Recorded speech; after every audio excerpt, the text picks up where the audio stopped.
어제 새로 입사하신 분들의 필요에 따라서 오늘 좀 제가 말씀을 준비했습니다. 어제 오신 분 가운데 저 경남 한양에서 오신 분 파킨슨 병으로 지금 어려움을 겪고 있으셔서 제가 파킨슨 병에 대해서 또 어떻게 치료하는지 천연 치료에 대해서 좀 말씀드리겠습니다. 이곳에서도 여러분이 파킨슨으로 오신 분이 많이 계십니다. 그런데 이곳에 오신 분 가운데 어제 오신 분은 가장 중한 파킨슨 환자로 제가 보여집니다. 그 전에 오신 분들도 이곳에서 한 달 있으면서 신발을 못 신으신 분이 신발을 바로 신고, 또 밥 먹을 때 수저를 못 들고 하는 분들도 수저를 들고 이렇게 밥을 먹는 것을 보게 되었습니다. 근데 이번에 오신 분을 보니까 지금까지 본 분 가운데 가장 좀 중증이라서 제가 이분에게 좀 금식을 시켰습니다. 그런데 왜 금식을 해야 되는지, 또 이 천연치료에서는 어떻게 치료하는지, 이것을 알 때 그 마음에 확신이 생긴단 말이에요. 그래서 오늘 그 말씀을 좀 드리려고 합니다. 여러분도 알다시피 파킨슨이든지 자가 면역성 질병은 병원에서 고치는 약이 없습니다. 그리고 심장병 환자도 마찬가지고, 병원에서 고칠 수 있는 것은 약을 주는 것인데요, 약을 먹으면 먹을수록 사실은 그 순간의 불편함을 면해 주는 것 같지만 결국에는 그 병은 점점 더 심해집니다. 그래서 이제 이런 곳에 오게 되죠. 그러니까 왔는데 점점 좋아지죠. 병원에서는 절대 안 좋아집니다. 물론 병원에서 이제 우리가 도움을 받아야 될 것도 있습니다. 그러나 천연치료센터에서는 이제 병원에서 고칠 수 없는 병을 고치는 것이 이 천연치료센터다, 이렇게 생각하시면 됩니다.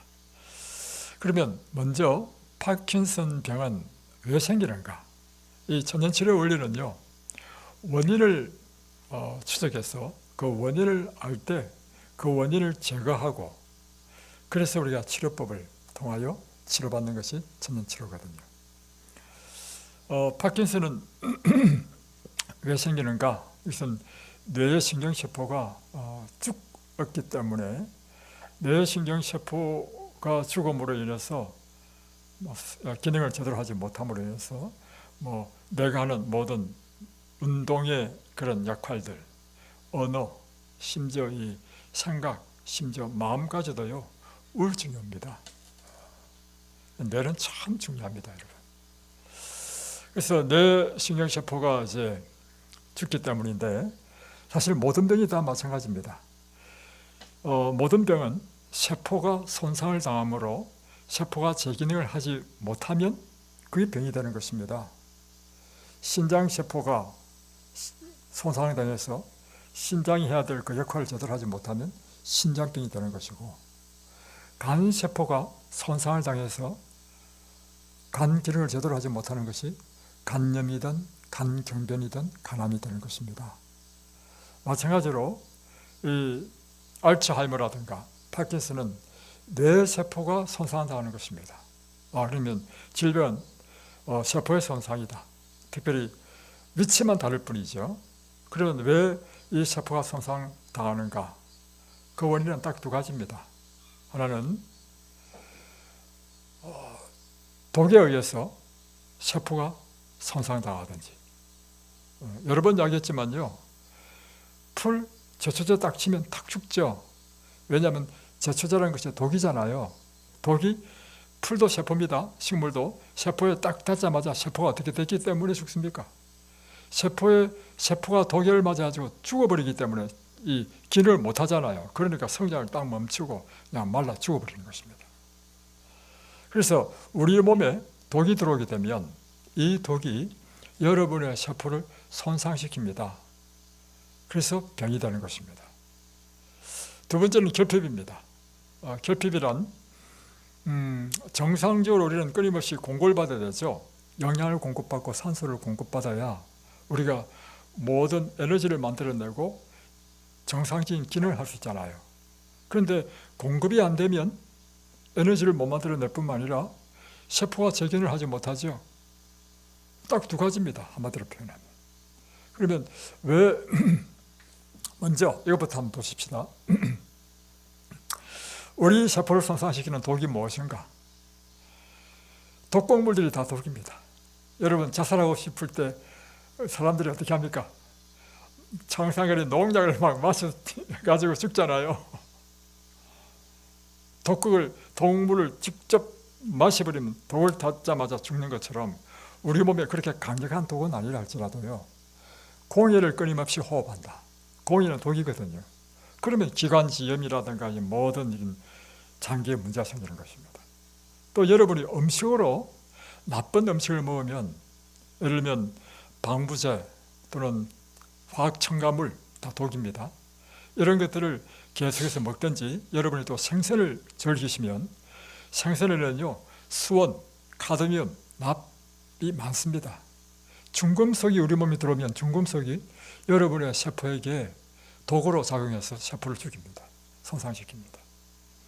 그래서 이와 같이 여러 가지 공해라든가 또는 흡연하는 사람은 정말 바보입니다. 자기가 스스로 독을 집어넣는 거잖아요. 술도 독입니다. 그래서 술을 많이 마시면요 식도암의 제1원인은 음주입니다. 그런 분이 이곳에 오셨어요. 보세요. 술이 독이기 때문에 계속 식도를 통해서 내려가잖아요. 식도에 세포에 자극을 주니까 세포가 죽는 것입니다. 손상당하니까 점점 죽어가지고 암이 되는 거예요. 원리는 간단합니다. 그래서 그런 것. 두 번째는 여러분이 기름진 음식을 만약에 영양이 결핍된 음식을 먹을 때, 그 영양 결핍으로 인해서 여러분이 이제 질병이 올 수도 있고, 반대로요, 너무 기름진 음식을 먹게 되면 기름진 음식이 여러분의 혈관을 다 막아버립니다. 그리고 여러분의 장기를 기름으로 다 덮어버립니다. 그러니까 장기로 기름이 다 덮이니까 공급이 안 돼, 기름 때문에. 그러니까 몸에 영양은 기름지고 이런 것이 많지만 세포 속에 못 들어가. 세포는 쫄쫄 굶는 것입니다. 그래서 이렇게 된단 말이에요.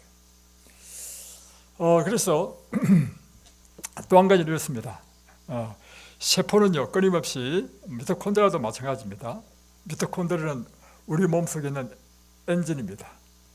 당과 산소를 받아서 에너지를 만들어내는 엔진 역할을 하는데, 우리 몸의 미토콘드리아도요 수명이 한정되어 있습니다. 일정 기간 활동하고 난 다음에는 그것이 점점 기능이 떨어집니다. 그러니까 에너지를 만들어내는 효율이 떨어진단 말이에요. 그러면 그것을 폐기 처분해버리고 새롭게 만듭니다. 이럴 때 폐기 처분되는 이런 단백질 찌꺼기, 다 단백질이잖아요. 세포 내에 이렇게 기능을 다해서 이제 폐기 처분된 것을 그때 세포 내에서는 청소하는 그 시스템이 다 되어 있습니다. 이 청소가 제대로 안 되면요 세포 속에 쓰레기가 꽉 차 있어가지고 기능을 못해요. 그런 경우는 노화의 경우가 대부분 그런 경우입니다. 그래서 여러분 금식이 참 중요한 게 뭐냐면, 금식을 하게 되면 세포 속에 있는 이런 쓰레기를요 완전히 청소해버립니다. 그래서 여러분이 이런 특별한 기간이 아니라 할지라도 규칙적으로 금식을 해주는 것은 굉장히 여러분 몸을 항상 깨끗하게 청소하고 리프레시하는, 재생시키는 아주 좋은 방법 중에 하나입니다. 자, 그래서 여러분이 단백질 많은 걸 먹는 게 좋지 않습니다. 요즘 잘못된 상식이 뭐냐면 단백질이 중요하다 해가지고요 단백질을 적게 먹으면 큰일 나는 것처럼 생각해가지고 채식하면 뭐 큰일 날 줄 생각해요. 왜냐하면 채식하면 풀만 먹어가지고 어떻게 건강을 유지하는데, 그게 여러분이 갖고 있는 잘못된 생각입니다. 여러분은, 제처는요 태어나면서부터 지금까지요 고기 한 번 안 먹었습니다. 그런데 지금은 좀 말랐지만 처녀 때는 막 살이 쪄가지고 똥똥했습니다. 키도 크죠. 그래서 여러분 풀만 먹어도 단백질 전혀 문제 없습니다, 여러분. 그리고 오히려 거꾸로 단백질이 중요하다 해서 생선과 육식을 통해서 단백질을 취하잖아요. 육식과 생선에 있는 단백질은요 여러분의 결국에는 그 대사작용을 마치면 찌꺼기, 쓰레기가 생깁니다. 그 쓰레기가 여러분의 몸에 이 질병을 일으키는 요소가 된다는 것입니다. 여러분 이 원리를 아시면 이런 것을 제가 계속 이 강의를 통해서 말씀드린 게 뭐냐면 무엇이 좋다, 무엇이 나쁘다 이렇게 여러분 배우지 마시고요. 원리를 배워요. 원리를. 이 원리가 이런 원리구나. 원리만 딱 배우면 모든 것이 이제 해석이 돼. 이해되시죠? 자, 파킨슨 병은요 한마디로요 이렇습니다. 단백질을 많이 섭취했을 경우에 이상한 단백질이 뇌 속에 뭉쳐가지고 뇌세포의 기능을 못하게 하고 막히게 하고 그러므로 뇌세포가 손상되거나 죽게 되면 파킨슨 병의 원인이 됩니다. 그런데 제 이야기 들어보니까 병이 걸려가지고 힘이 없으니까 여러분 참 재밌는 이야기 들었는데요. 어저께 오셔서 상담했잖아요. 그래가지고 몸에 힘 좀 차리려고요. 그때부터 거꾸로 흑염소를 몇 마리 잡아먹고 한의원 가지고 녹용 먹고 그게 안 돼가지고 정기적으로 병원에 가가지고 영양제 맞는 것도 좋지 않습니다. 여러분 그것도 필요할 때 딱 한 번씩 맞는 것이지 달아놓고 맞으면 그 전부 다 우리 몸에는 찌꺼기가 돼요. 쓰레기가 됩니다. 여러분 원리를 아셔야 돼요. 예. 그러니까 그 병은 점점 더 심해지는 거 아닙니까 여러분? 그러면 뇌세포가 점점 더 막혀버리고 더 안 좋아지는 것입니다. 또 한 가지는 이것입니다. 여러분의 생활에 독이 많이 쌓이는 생활을 하게 되면 그 독이 여러분의 뇌세포를 손상시킨다는 것입니다. 그래서요 뇌는 무엇이 약한 줄 아십니까? 열에 약합니다. 뜨거운 열 아래서 일을 하게 되면요 뇌세포에 심각한 손상을 줍니다. 그래서 여러분 우리가 이 감기 걸릴 때는요 해열제를 먹이는 이유가 뭐냐면 열이 날 때 해열제를 먹이는 이유는 뭐냐면 몸에 열이 나는 건 좋은 일이에요. 왜냐하면 열이 나서 이 바이러스는 열에 약하거든요. 그래서 우리 몸이 스스로 열을 내가지고 바이러스를 잡는 것입니다. 사실 그 원리가. 그런데 그럼에도 불구하고 너무 열이 심하게 나면 열을 내리기 위해서 해열제를 먹는 이유가 뭐냐면 뇌 때문에 그래요. 뇌 세포는요 열에 약해. 내가 열을 오랫동안 고열을 받으면요 뇌 세포가 손상돼서 죽어버려요. 그래서 우리가 수치를 할 때 뜨거운 찜질을 이제 끓여가지고 이제 환자를 눕혀가지고 가슴이라든가 이런 부위에 이제 찜질을 한단 말이에요. 그러면 열이 확 일어납니다. 이것도 원리가 뭐냐면 열치료입니다. 그러니까 바이러스라든가 암세포도요 열을 받으면 죽어버려요. 그 원리로 하거든요.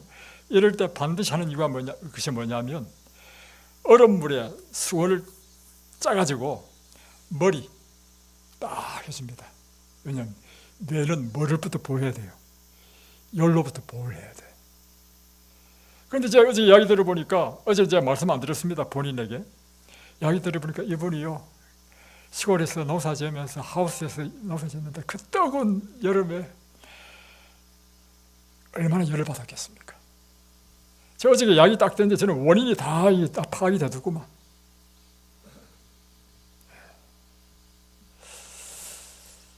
그래서 여러분 첫 번째 해야 될 일이 무엇인가 하면 환자들이요 자 치료에 대한 이야기 하겠습니다.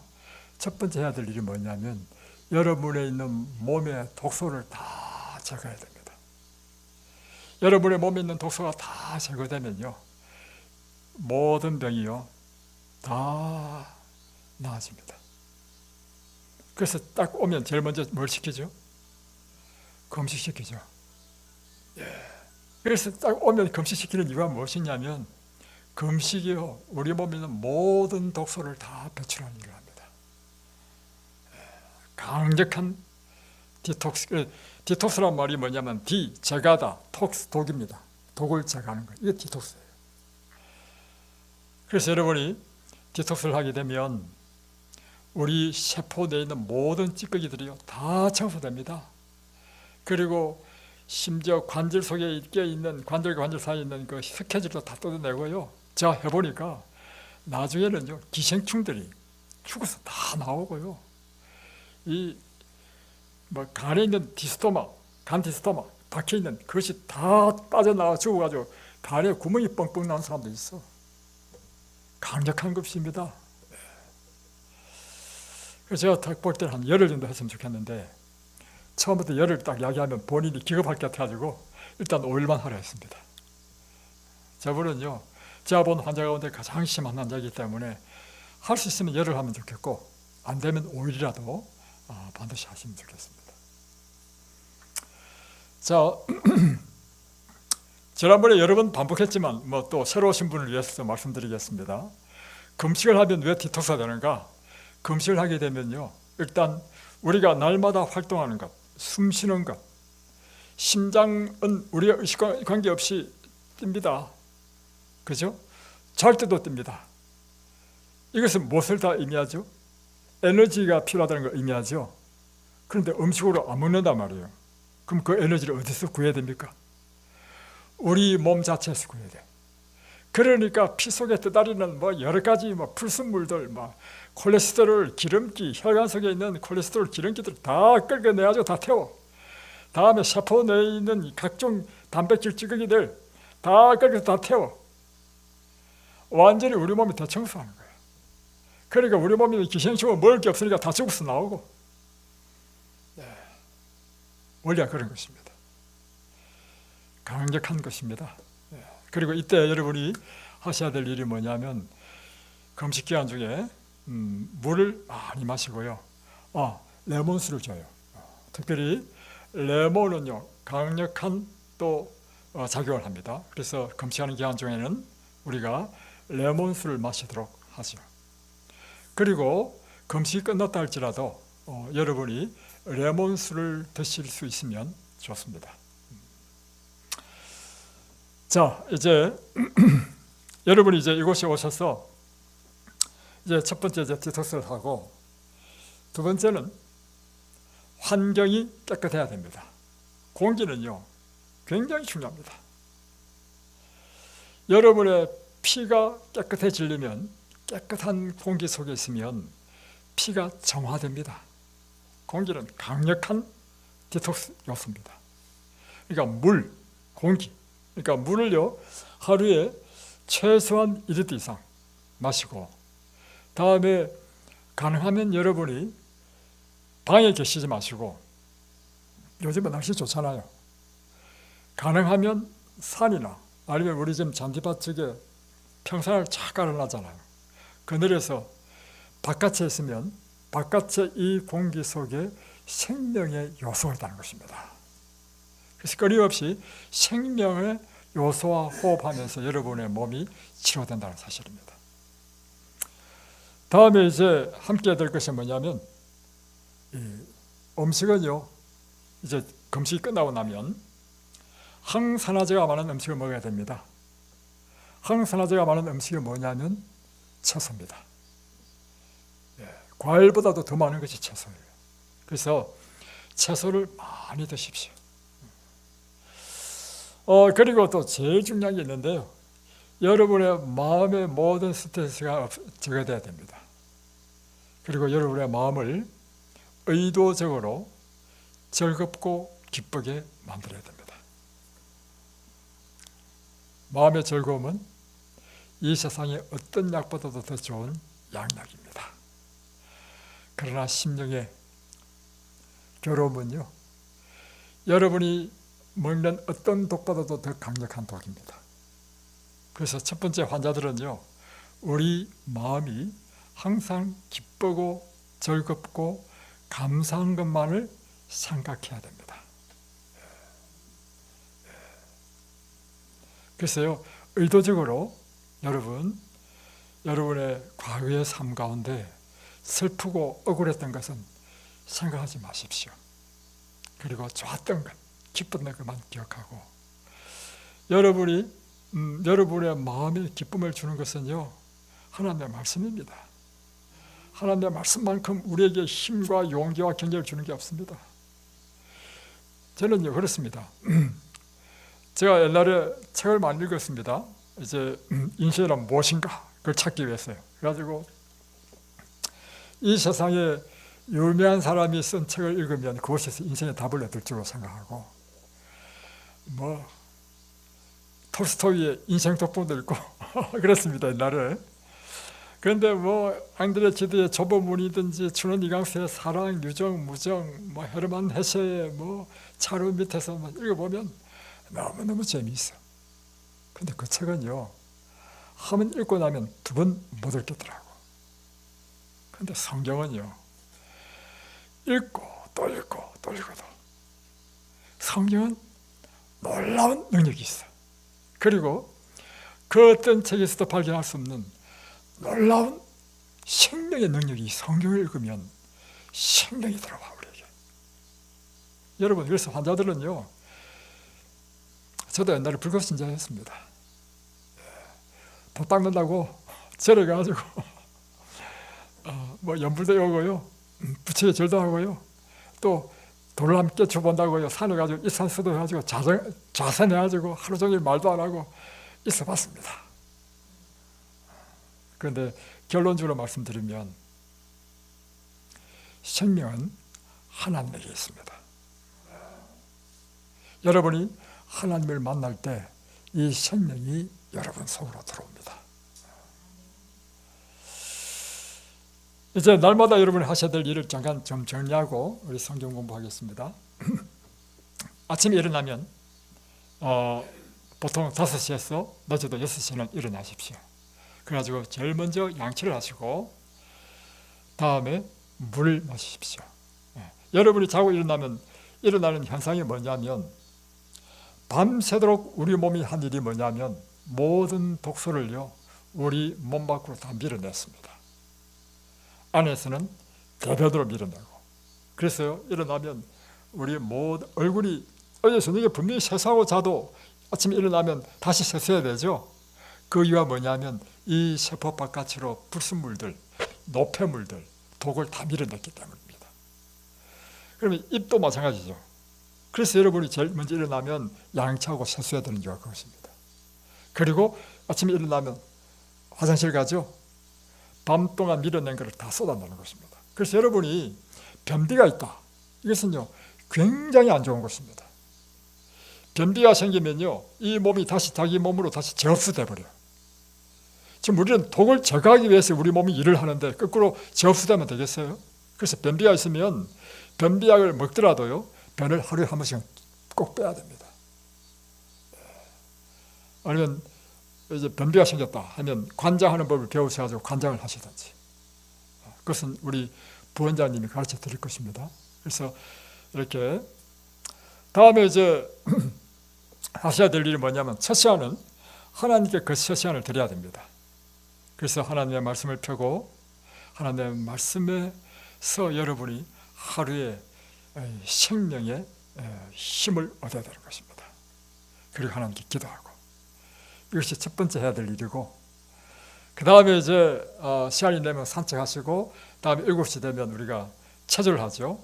체조를 하고 다음에 아침 식사하면 오전 기간 중에 여러분이 자유롭게 운동하면서 또 물을 2컵 마시고, 이렇게 아침에 일어나서는 물을 한 3컵 정도 마시는 게 좋아요. 왜냐, 아침에는 충분히, 그래서 아침에 일찍 일어나야 되는 이유가 뭐냐면, 일찍 일어나야 물을 충분히 마실 수 있습니다. 늦게 일어나면 식사 시간이 가깝기 때문에 물을 그렇게 많이 못 먹어요. 이 원리를 아시고, 다음에 밥을 먹을 때는요 100번 씹어야 됩니다. 그리고 반찬은 30번 씹고, 이렇게 하시고 다음에 날마다 여러분이 운동을 하면서 햇볕을 쬐십시오. 그래서 이 햇볕을 받을 때 우리 몸에 비타민 D가 생성되고, 또한 여러분의 뼈를 강하게 만들고, 또 여러분이 우리 몸을 소독하는 일도 햇볕이 합니다. 이렇게 하시고, 다음에 또 한 가지 여러분이 해야 될 일이 뭐냐면 날마다 샤워하는 것입니다.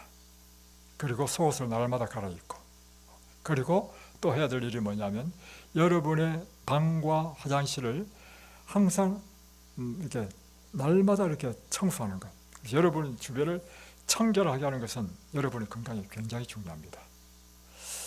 그리고 또 여러분이 해야 될 일이 뭐냐면 이 육체적인 운동뿐만 아니라 우리 정신과 마음도 훈련을 해야 됩니다.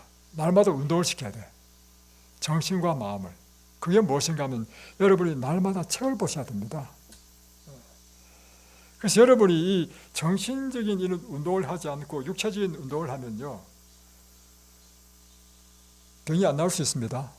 왜 그런지 아십니까? 그 이유는요, 우리 몸은 우리 마음의 지배를 받아. 그래서 마음을 훈련시키는 게 굉장히 중요합니다. 그 중에 하나가 뭐냐면 우리가 꾸준히 독서를 하고 기도를 하고 하는 것인데, 여러분이 유튜브로 보는 거하고요, 직접 말씀을 읽는 건 다릅니다. 왜냐? 유튜브로 보는 것은 내가 수동적인 사람이 되는 것입니다. 그러나 말씀을 읽는 것은 내가 능동적으로 생각해야 돼. 그래서 여러분이 들을 수 있어. 그럼에도 불구하고 다시 여러분이 반드시 직접 읽어라 하는 것입니다. 그럴 때 다른 거 읽지 마시고요, 성경을 읽으십시오.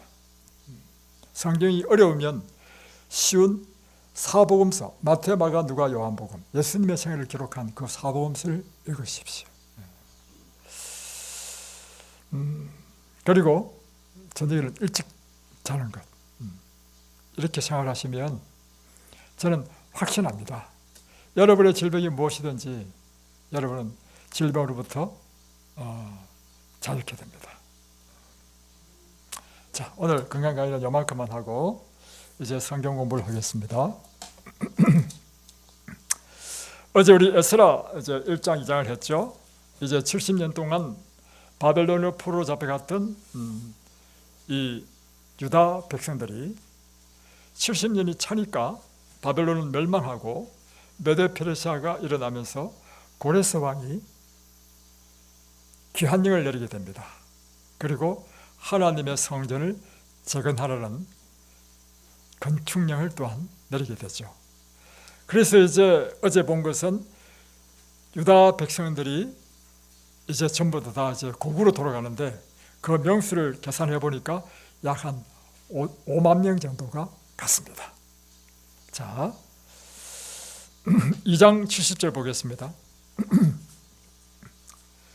이에 제사장들과 레위 사람들과 백성 몇과 노래하는 자들과 문지기들과 너디님 사람들이 각자의 성읍에 살았고 이스라엘 무리도 각자의 성읍에 살았더라. 자, 여기 보면 이제 5만 명의 백성들이 다시 이제 유다 땅으로 귀환했는데, 귀환해가지고 그들이 어디에 살았느냐? 각자 자기의 성읍에 살았다는 의미는 무엇인가 하면 그들의 조상이 바벨론으로 끌려가기 전에 살았던 자기 성읍, 그것이 자기의 원래 터전이 있는 기업이 있는 곳이죠. 그곳에 가서 다 흩어져서 살았다는 것입니다. 3장 이스라엘 자손이 각자의 성읍에 살았더니 7째 달에 이르러 일제히 예루살렘에 모인지라.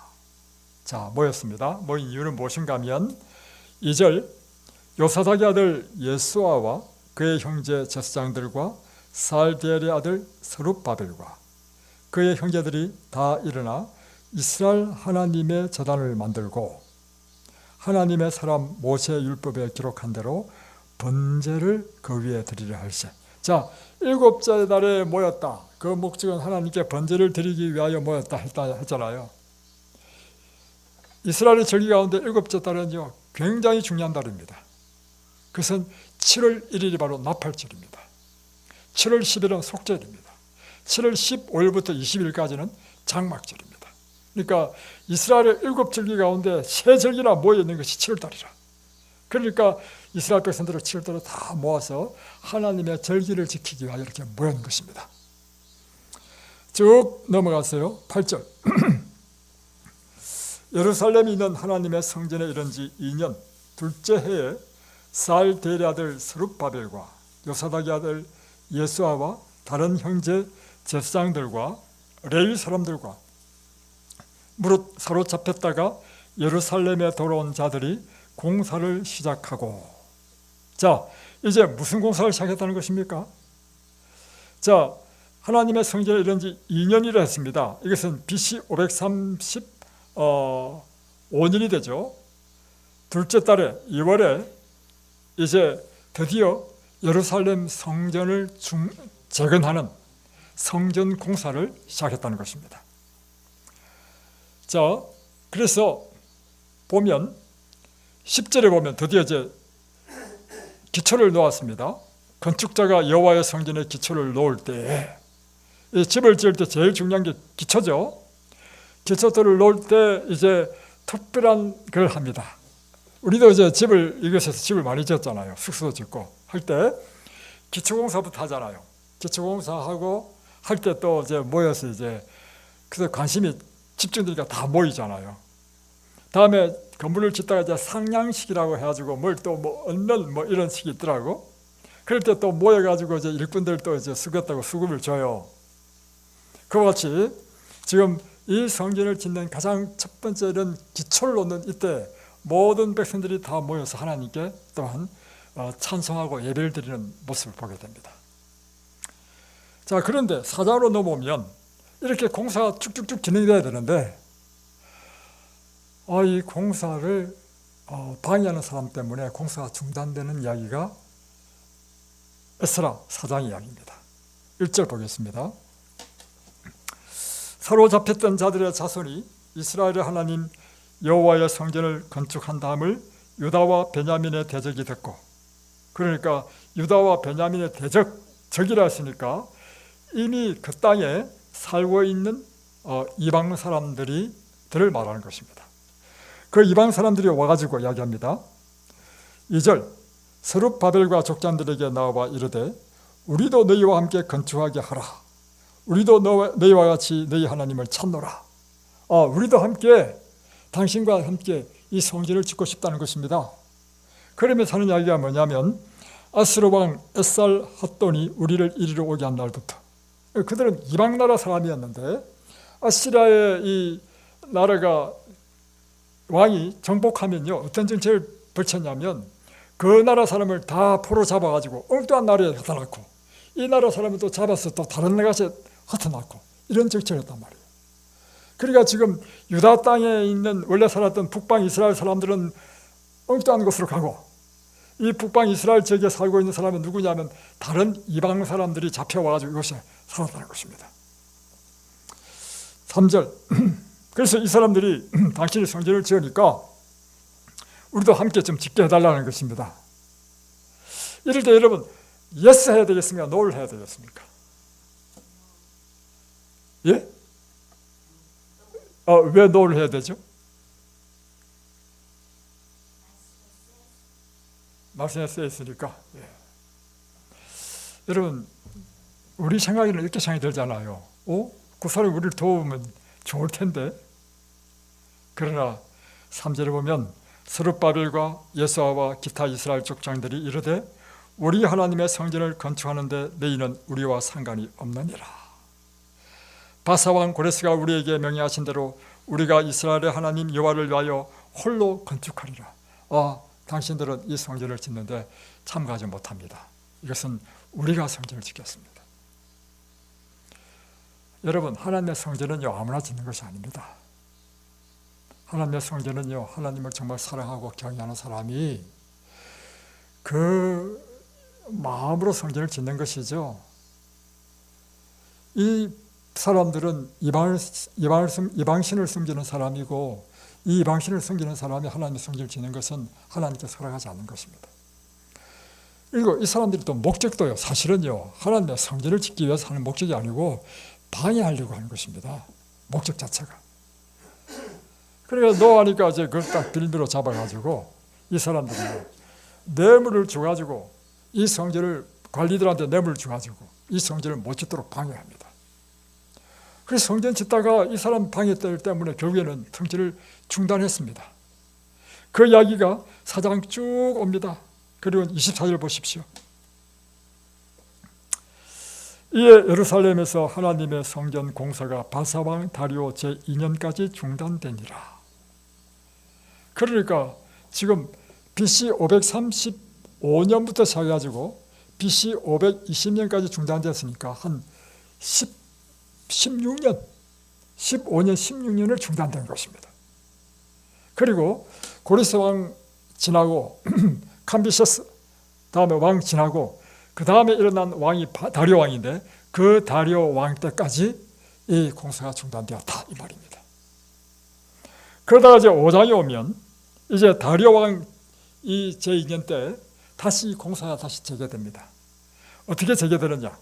5장 1절에 선지자들 곧 선지자 학개와 이도의 손자 스가랴가 이스라엘의 하나님의 이름으로 유다와 예루살렘에 거주하는 유다 사람에게 예언하였더니, 이게 뭐냐면 학개서 다음에 스가랴서에 보면 하나님께서 학개에게 기별을 줍니다. 이 성전을 다시 짓게 하라. 스룹발벨과 여호수아에게 힘을 주라 하는 것입니다. 그래서 그 기별을 받고 이제 다시금 이제 성전을 2절 보십시오. 이에 살디엘의 아들 스룹바벨과 요사닥의 아들 예수아가 일어나 예루살렘에 있던 하나님의 성전을 다시 건축하기 시작하며 하나님의 선지자들이 함께 있어 그를 돕더니, 그래서 이제 드디어 다시 건축이 다시 시작됩니다. 그러다가 이제 언제 끝나느냐? 6장으로 넘어옵니다. 6장의 쭉 끝에 보면 15절 보십시오. 다리오 왕 제6년 아달월 3일에 성전 일을 끝내니라. 그러니까 다리오 왕 2년에서부터 시작해가지고 6년에 끝났으니까 얼마 동안 지었느냐면 4년 3개월 동안 이 성전을 지어서 드디어 성전이 완성되었습니다. 이것이 지금 이 예루살렘 성전이 다시 중건된 이야기입니다. 자, 오늘 우리의 말씀 묵상은 이것입니다. 하나님께서 오늘 이 에스라 3장부터 6장까지를 통해서 예루살렘 성전이 어떻게 다시 재건되고 중건되는지를 우리에게 이야기해주고 있는데, 이 말씀은 오늘 우리에게 어떤 영적인 메시지를 주는가 하는 것입니다. 이 하나님의 말씀을 통해서 우리는 어떤 귀한 하나님의 영적인 진리를 깨달아야 하는가 하는 것입니다. 그것은 하나님께서 성전을 지으시라는 목적이 무엇일까?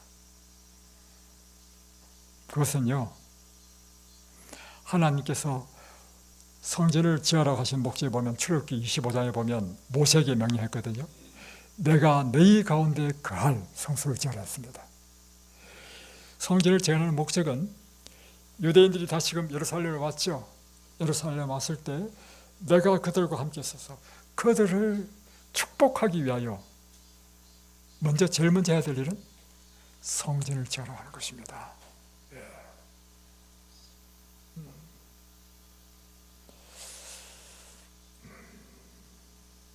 그래서 성전은 그 당시에는 두 가지 의미가 있었습니다. 첫 번째는 하나님을 예배하는 장소였고, 두 번째는 우리의 죄를 사하는 속죄의 일을 하는 곳이 바로 성전 봉사를 통해서 희생양을 드리는 일을 통해서 우리 죄를 사하는 일을 했습니다. 자, 그런데 이 성전에서 우리가 성전을 짓는 걸 통해서 볼 때 이것입니다. 성전을 짓게 되는 이유는 무엇인가? 그것은요, 우리가 진실로 하나님을 사모하고 그분을 사랑할 때 우리 마음속에 일어나는 것이 뭐냐면 하나님의 성전을 짓고자 하는 열망인 것입니다. 바벨론에 흩어져 있는 백성들요, 사실은요 그곳에 사는 것이 더 편했습니다. 그 이유를 설명해 드릴까요? 이 유대 히브리 사람들은요 똑똑한 사람들입니다. 그래가지고 비록 처음에는 포로로 끌려갔지만 70년 동안 살면서요 바벨론에서요 유지들이 되고요 관료도 되고요 잘 살았습니다. 지금도 보십시오. 유대인들이요 숫자를 얼마 안 되잖아요. 그 얼마 안 되는 사람이요 노벨상은 거의 뭐 절반인가 그렇게 타고요 뭐 미국 사람 사람들 다 그 신문 보면 다 유대인들이야. 그리고 미국의 경제와 정치를 잡고 있는 사람이 다 유대인들입니다. 미국에서 제일 잘 사는 사람은 유대인들입니다. 그처럼요, 이 유대인들은 비록 포로로 끌려갔지만 그곳에서 어느덧 자리를 잡아가지고요, 이 고각 그 자료도 나옵니다. 은행에 예금해놓은 그 장부를 보면 나온단 말이에요. 그런 사람들이요, 지금 예루살렘에 가서 성전을 중건하는데 간다는 의미는 무엇인가 하면 완전 폐허가 됐어. 그 폐허된 데 가가지고 내가 뭐부터 해야 돼? 내 살 집도 없는 사람들이야. 내 살 집부터 지어야 돼. 그리고 밭도요, 묵혀두면요, 이거 다시 개간해야 됩니다. 밭도 다시 갈고 해야 이것이 제대로 농사를 지을 수 있죠. 모든 것이 지금 막 엄청난 일을 의미하는 것입니다. 그래서 사실은요, 이 5만 명이 갔다는 것은요, 이 5만 명은요, 대단한 사람들입니다. 그들이 왜 갔을까요? 목적은 딱 한 가지입니다. 그들이 하나님을 정말 사모했고 하나님을 사랑했기 때문입니다. 그래서 하나님께서 세우신 그 예루살렘, 그것을 사모했고 그곳에 가서 하나님의 성전을 짓고자 하는 그 강렬한 열망 때문에 간 사람들입니다. 제가 그래서 이 사무엘 하를 읽으면서 제 마음에 굉장히 큰 감동을 준 게 있었습니다. 왜냐하면 다윗이요, 어느 날 그가 왕이 됐잖아요. 백창목궁에 다 있다가 갑자기 어떤 마음이 탁 들었냐면, 나는 지금 화려한 이 백창목궁에 거하는데 내가 사랑하고 사모하는 하나님은 지금 성막 휘장 그곳에 하나님의 법궤가 있는 거라. 그래서 내가 하나님을 위하여 집을 짓고 싶다. 그런 마음이 막 일어난 거예요. 얼마나 선한 마음입니까? 그래서 선지자 나단을 불렀습니다. 내가 이런 마음이 드는데 이것이 하나님께서 좋아하시겠는가 물어봤어. 나단이 딱 들으니까 너무 좋은 생각이잖아요. 그래서 하나님께서 당신을 축복하실 것입니다 했단 말이에요. 하고 나서 나단이 집에 딱 갔는데 하나님의 말씀이 나단에게 임했어. 다윗은 성전을 짓지 못한다. 그는 전쟁을 너무 많이 해서 피를 너무 많이 흘렸다. 대신에 그의 아들 솔로몬으로 하여금 성전을 짓게 하겠다. 다윗은요, 못 지었습니다. 그런데 제가 드릴 말씀이 이거예요. 다윗이 왜 그런 생각을 했는가? 다윗이 하나님을 너무너무 사랑했기 때문입니다. 그의 삶을 돌이켜볼 때 그의 삶은 전적인 하나님의 은혜였습니다. 그 은혜가 너무나 그 마음에 감사를 해서, 야, 여러분, 우리가 은혜를 입으면 우리 마음속에 자연히 일어나는 것이 뭡니까? 내가 어떻게 하면 이 은혜를 갚을 수 있을까? 이런 마음 아니겠어요? 그런 마음이 일어나가지고, 내가 하나님 위해서 뭘 할까? 그래, 하나님의 성전을 지어야 되겠다. 그래서 하나님께서요, 나단을 통해서 너는 못 짓는다 해놓고는요, 그 다음에 하신 말씀을 쭉 읽어보십시오. 다윗을요, 엄청 축복합니다. 그의 후손을 통해서 계속해서 이 나라가 왕이 되고 계속해서 이 나라가 유지되게 할 것이다. 두 번째, 다윗의 이름을 유명하게 해주겠다. 모든 세상 사람들이 다 알게 하겠다. 이 연이 성취되었습니까? 그 유대 조그만 땅에 있는 다윗의 이름이요, 지금 전 세계에 모르는 사람이 아무도 없어. 그러니까 하나님께서 다윗이 그 성전을 못 짓지만 하나님은 엄청 감동을 받은 거야. 감동. 솔로몬이 성전을 지었던 건요, 솔로몬이 하나님을 엄청 사랑했습니다. 그 사랑의 표현은 반드시 뭐로 나타나면 우리 행위로 나타나.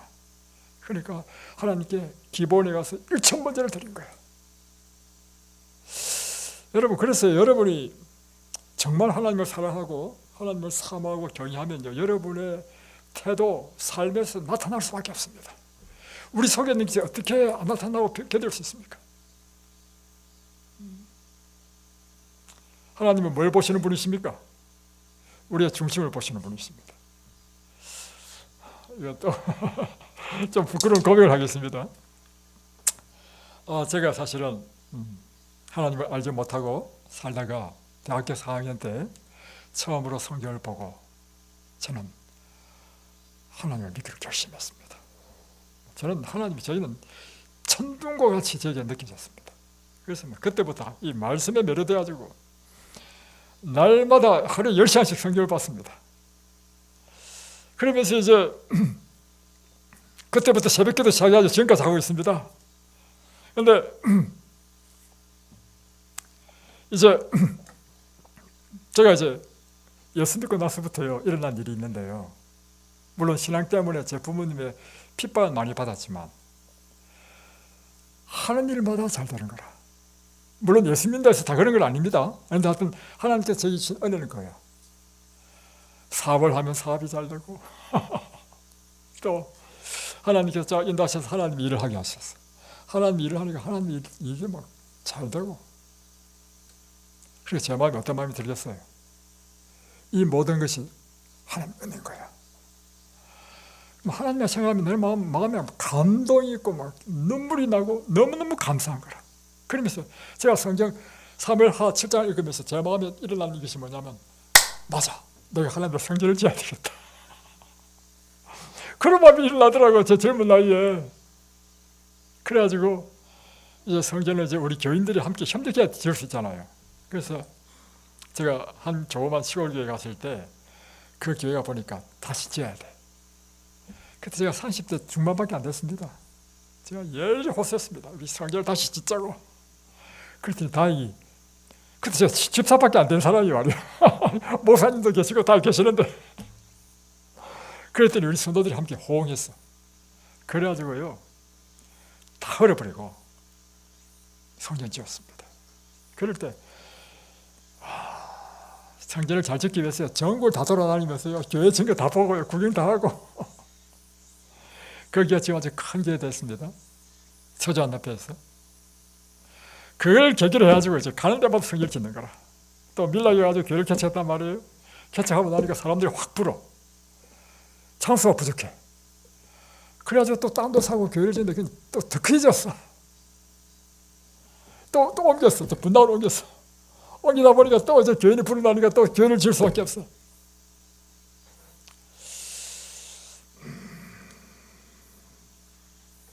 이제 이든밸리 왔습니다. 이든밸리 왔는데 천인치료 센터를 하면 반드시 이 안에 교회가 있어야 된단 말이에요.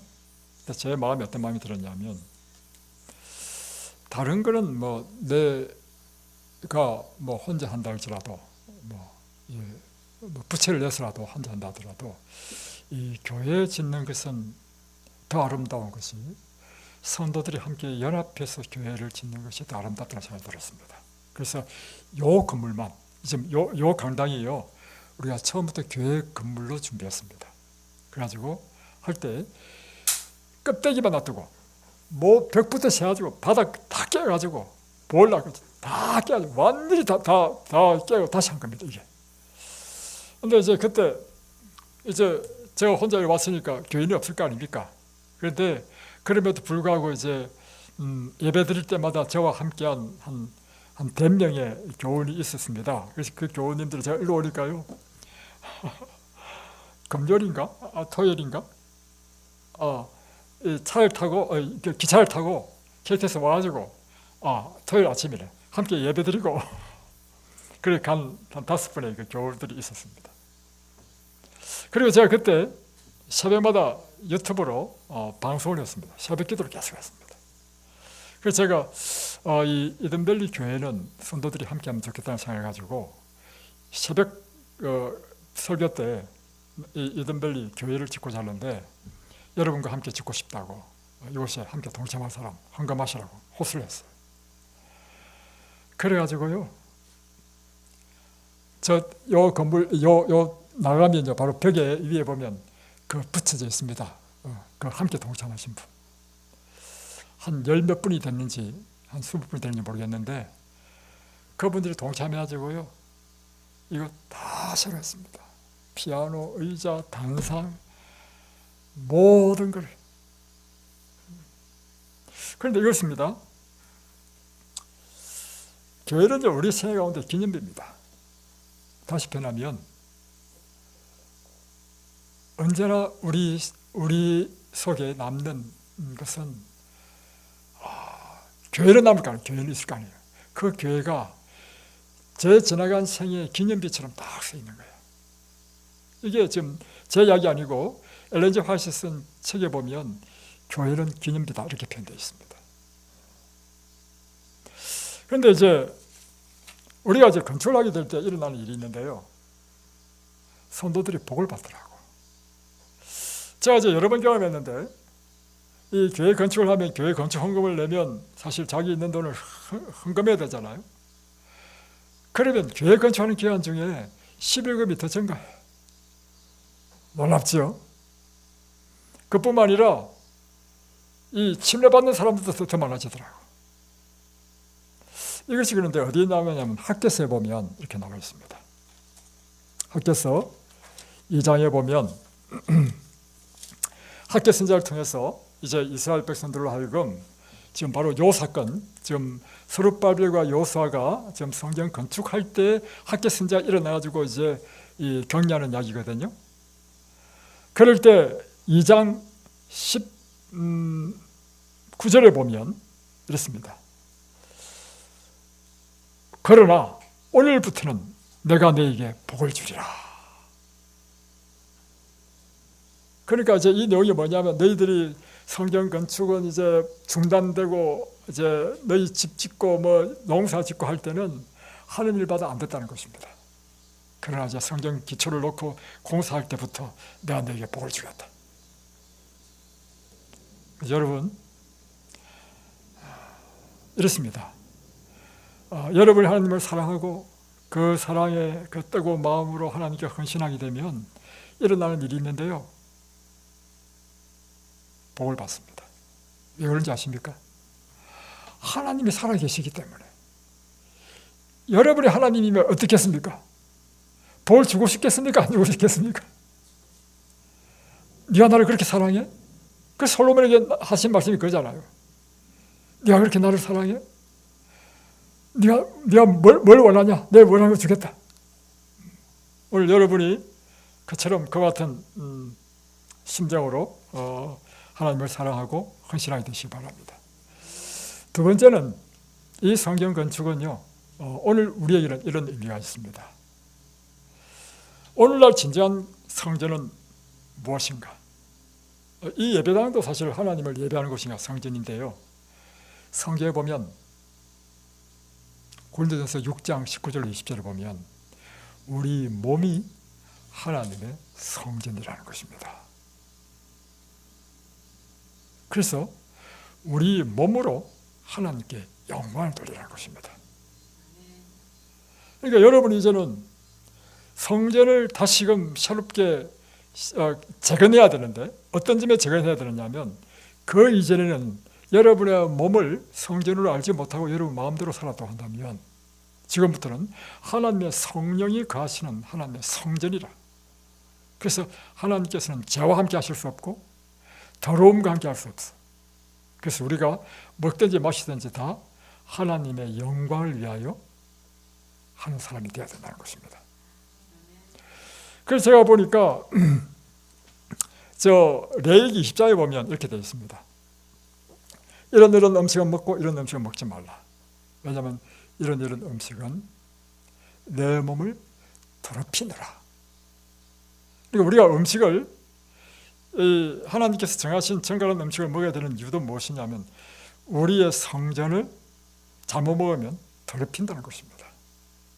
그래서 여러분이 이곳에서 생활하실 때 여러분이 하셔야 될 성전을 다시금 재건하는 일은 무엇인가?